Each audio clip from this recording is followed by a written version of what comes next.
Lord's Day Revelation 1. Starting at verse 9, we go back to John, who apparently was writing this to an unknown brother. He gives his location and the reason why. It is widely accepted that he was there because of an exile, and there are suggestions that they tried to kill him by boiling in oil, and failed.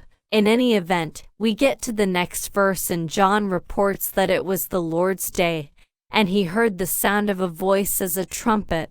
This certainly could signify the type of occurrence when the church is called up in 1 Thessalonians 4:16. Verses 11 to the end of the chapter once again describe Christ as the Alpha and Omega, and John's mission to write down what he is told and send it to the 7 churches, now named.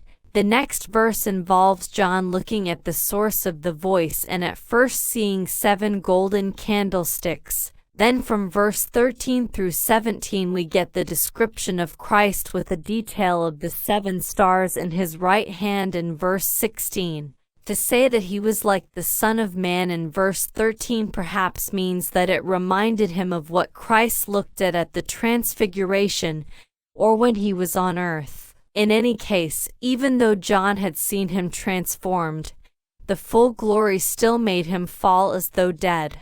Jesus reassured him not to fear and that he was dead and now alive, and that he had the keys to death and hell. Verse 18. He explains what will be of what are and shall be. The last verse explains the stars as angels, as well as the candlesticks which are the 7 churches. We are reminded of the fear of God in Christ as well as the fact that it is His church and His body of believers, and His ownership and authority over all things. May we all have proper reverence for the Lord.